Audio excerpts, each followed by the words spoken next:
Once upon a time, when time was a friend, I found solace and silence on fields where grass green backs were bent by the blown kisses of the wind. During a time when I was more than content with the people around and inside the places I was crowding in, when I was allowed with my inner self and the sovereign, forcing the absence of sound on those days when I said nothing because I was thinking too much. Once upon a time, and a time again, I was washed by rough sea salt to cleanse the impurities that were darker than my own skin. When everything I did in that time was a sin to be washed by God's own coarse bathtub water. The bitter salt, agony to my taste buds, but I would often come back for more. The receding waters tickling my toes. Numb was the sensation that was once seen as laughter to my childish brain. It never worked on me, not even then, anyway. Once upon a time, and a time again, I was in places where my heart was undecided by the people it possessed, me in it, and where you resided once. Once.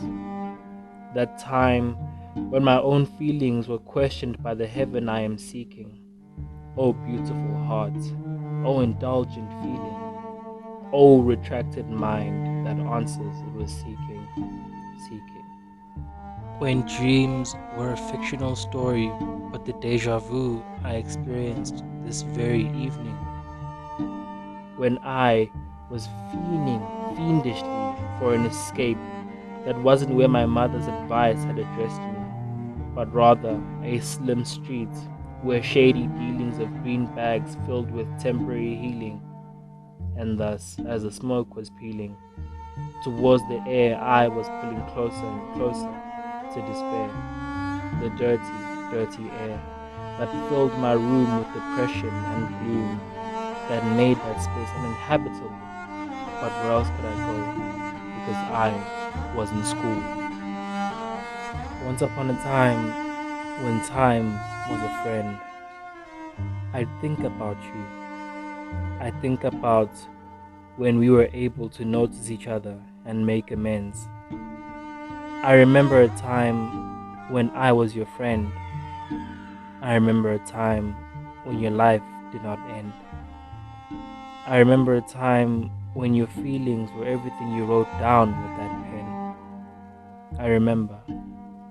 I remember it being so therapeutic that it was enough for me to feel sane again. Through all that madness then, I lost who you were when you weren't playing pretend.